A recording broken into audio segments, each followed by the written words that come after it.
No parent should have to experience the nightmare. Please stand with us in a moment of silence in the memory of Hirsch, Carmel Gat, Eden Yerushalmi, Alexander Lubanov, Almog Sarusi, and Ori Danino. May their memory be a blessing, and may we bring the hostages that are remaining there for so long back home. Omer was born in New York City, only 1 month after 9/11, October 14, 2001. I was 8 months pregnant as I walked across the Queensboro Bridge towards home that day. My only quest was to get myself and my unborn child to safety. And here we are. 23 years later, and he's involved in this vile terrorist attack, and I am unable to protect him. Omer is a connector. He's this big, tall guy, 6'2", with a big smile on his face, the one who would break the ice. He graduated from the Schechter School of Long Island, was the captain of the basketball, volleyball, soccer teams, all 3 of them in high school. Like many of your children, he loved his summers at Jewish camp, both as a camper and as a staffer. He took leadership roles in his youth group, USY, and in his senior year, he was the New York Metro Area Regional President, a true Jewish American leader. He was raised with a love and a passion for both the United States and Israel. And after high school, during a gap year in Israel, he further connected to his identity and his Israeli peers, and after much deliberation, decided to join the IDF. Omer was a first responder to the border breach on October 7th, when he and his team were taken captive. And for us, life as we knew it on October 6th stopped. We hadn't heard his voice since that Friday afternoon. It's been 11 months, almost a year. Can you imagine this? We wake up every morning praying that he too is still waking up every morning. There's a specific physical pain and fear when a person you love is suffering and you have no access to them. He's alive, but he's in great danger. And since October 7th, there's not a moment that passes when we're not thinking about his safety. We're glued to our phones. Every ping causes a tiny leap of the heart.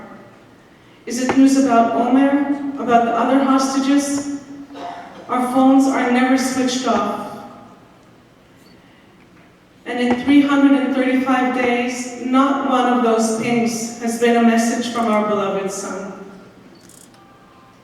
Being unable to reach him, to speak with him, to comfort him when he needs us the most, is a parent's worst nightmare.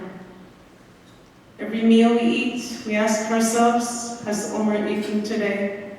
When we shower, we wonder when was the last time he was allowed to shower or change into fresh clothes. When the sun is shining, we question whether Omer is in a dark, stuffy tunnel struggling to breathe. A knock at the door leaves us paralyzed in fear. We could never have imagined that we would spend a year turning over every stone, pleading with the world leaders and giving interviews. We've delivered speeches to crowds of thousands, including at the RNC, and here tonight, all to help us rescue our son from the clutches of a murderous terrorist organization. We never would have imagined we would be standing here with you talking about our son. All we wish for is to go back to our normal lives, seeing Omer's name when I get a call to hear him say, "Hi, Ima." With all of this worry and anxiety, we've been fighting for him. Caught up in this geopolitical nightmare, we feel our son and the hostages are not the priority. Our son did the right thing. We raised him on Jewish values that are at our core. Kol Yisrael arevim ze leze. All Jews are responsible for one another. כל המקיים נפש אחת בישראל כאילו קיים עולם ומלואו. Anyone who saves the lives as if saved the entire world. And of course, the redemption of the captives. And I can go on and on. These values have always been at the core of Israeli society. But somehow, as hostage families, we find ourselves fighting not only for our loved ones, but to remind our leaders here and in Israel how critical these values are to our Jewish soul, to our healing, to our future as a people. There are still 101 innocent hostages remaining, 7 of whom are American citizens: Idan, Sagi, Keith, Gadi, Judy, Itai, and our son Omer. We realize we're speaking today at this political gathering, but this is not a political issue.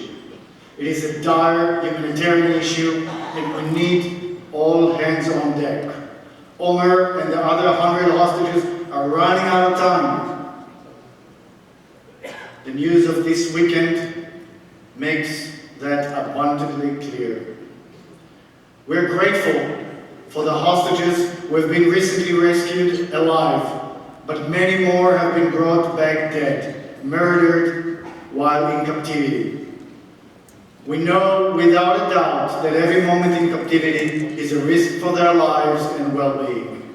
A deal is the only viable path to bring all hostages back home. We saw this when 100 hostages, children and women, returned in late November. A deal is the only way to get everybody back, the living and the deceased. Without the return of the hostages, there can be no victory. They must come home for the Israeli society to begin healing. They must come home so we, as Jews, can move forward. Omer must come home for our family to be whole again. As proud Americans that love Israel, we need to unify in a way that supports and allows Israel to get the hostages back and most effectively fight Hamas and other enemies in the region who are a threat to democracy and American interest in the region and around the world. We are so grateful for all the strong leaders who stand with us as we fight to bring our son home. To President Biden for his leadership and President Trump, who we know stand with the hostages and the hostage families. Yet, as long as our son and all other hostages are in captivity, the work is not done. This is urgent. They are in the greatest danger. They are dying. We thank all of you for your continued support and prayers. Together with many around the world, I recite Psalm 23 in Omer's merit every single day. I walk through the darkest valley. I will fear no evil, for you are with me. Your rod and your staff, they comfort me. I'm confident Omer knows that you are praying. But prayers are not enough. We need to bring him and all of the hostages back. And Omer, if you can hear us, we love you. Stay strong. We won't stop fighting to bring you home, and we won't lose hope.